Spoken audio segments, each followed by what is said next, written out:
Et bonjour. Bon, je vous fais cette petite vidéo parce que ça fait un petit moment que je vous ai pas donné de nouvelles par rapport à tous mes projets café racer, etc. Alors je pense que maintenant je vais passer sur ce petit format de vidéo, c'est-à-dire un vlog tout bête, je vous montre ce que je suis en train de faire et tout.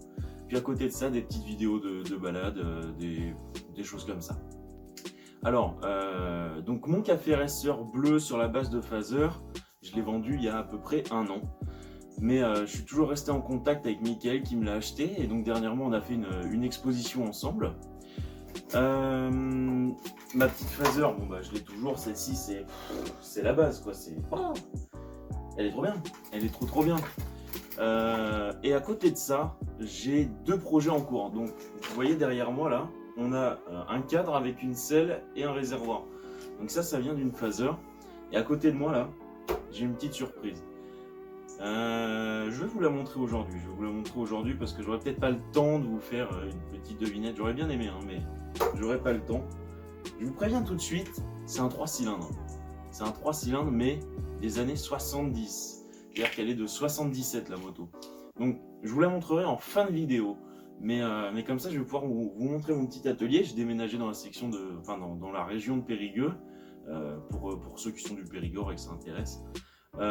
Et à côté de ça, ouais, là, je suis en train de me remonter un petit garage, mais bien comme il faut, histoire de pouvoir faire de la mécanique et de la carrosserie. Putain, mais comme on se fait plaisir. Donc 3 cylindres, 1977, 750 cm3.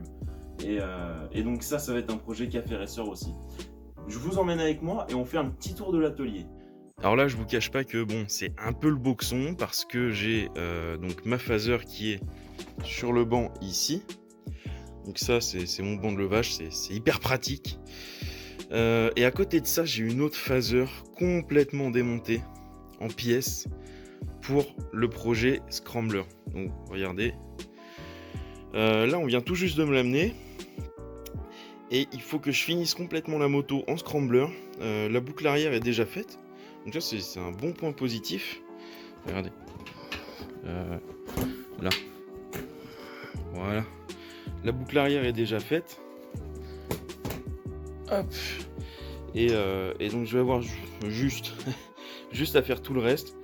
Et puis bon, comme d'habitude, à chaque fois que je fais une prépa sur une phaser, on va partir sur un amortisseur de Yamaha R6, une fourche avec des ressorts progressifs, le moteur réglé au poil. Cette fois-ci, on va même partir sur des petits cornets.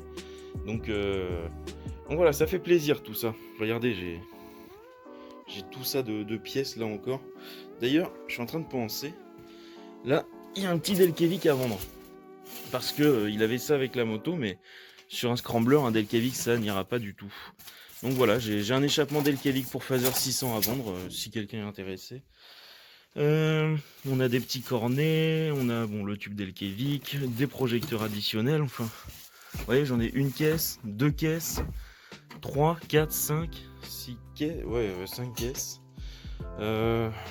J'ai encore tout ce qui est là, donc le moteur, roue, coque, et puis là-bas vous voyez je me suis installé des petites étagères, vu que j'ai changé de garage, je me suis installé des petites étagères, je vais tout ranger là, mais pas trop le temps.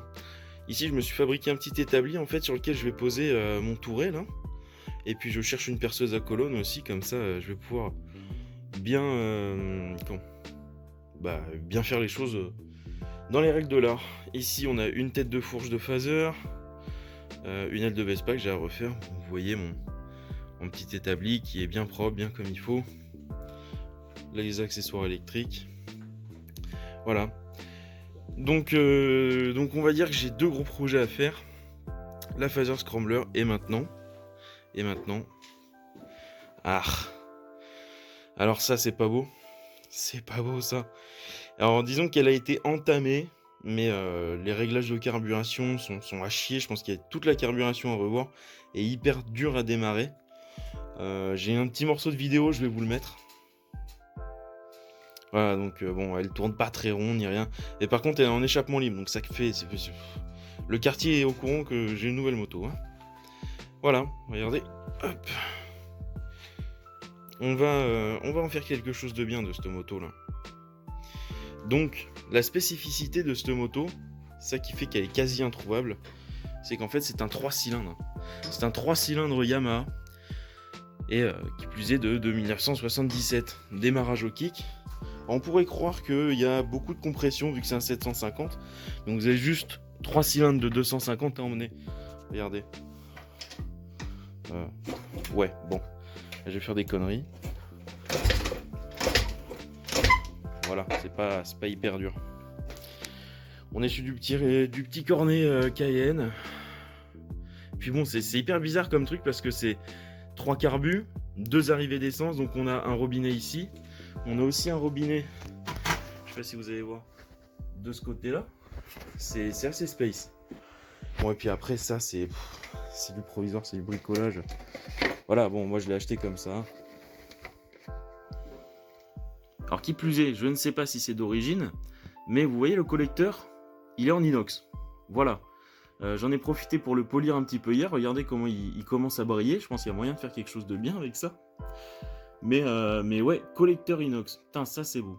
Par contre, après l'échappement, on est en échappement libre, donc il va y avoir un nouvel échappement. Hein. Parce que là, tout le quartier est au courant que j'ai une nouvelle moto. Je pense que je partirai peut-être sur un petit super trap pour ceux qui connaissent. Je pense que c'est vachement sympa. Hop. Et puis celle-ci, celle-ci, il y a du potentiel. Hein. On repart d'une moto nue. Je vais repeindre le cadre à l'arrière d'ailleurs, enlever 2-3 petits trucs, rajouter 2-3 petits trucs. Je pense qu'on devrait être bien avec cette moto. Donc il y a déjà une bonne base.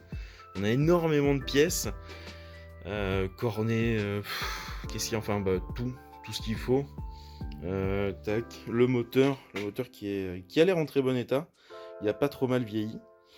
On va lui faire une petite restauration quand même, tant qu'il est démonté, jeu aux soupapes, vérification de l'embrayage, ressort renforcé sur l'embrayage, des trucs comme ça. Et puis voilà. Bon. Enfin bref, voilà. Du coup, je suis désolé pour la qualité de cette vidéo parce que à cause de mon déménagement, j'ai paumé pas mal de trucs, j'ai oublié pas mal de trucs. Donc du coup là, pour l'instant, mon réflexe, bon, il est dans les cartons. Mon trépied, je l'ai oublié chez mes parents, donc il va falloir que je fasse un aller-retour. Enfin, j'ai oublié pas mal de choses. J'ai même du coup cassé mon stabilisateur. Donc là, ça par contre, je m'en veux parce que du coup, là aujourd'hui, vous avez eu une vidéo toute tremblante, toute voilà, de la mauvaise qualité. Ça m'énerve un petit peu, donc voilà. Aujourd'hui, c'était une vidéo un petit peu exceptionnelle. Par contre, je pense que je vais continuer les petits vlogs simples comme ça. C'est-à-dire que je ferai des petits vlogs pendant que je suis en train de bricoler sur le Scrambler, sur le Cafra, sur la XS. Des choses comme ça.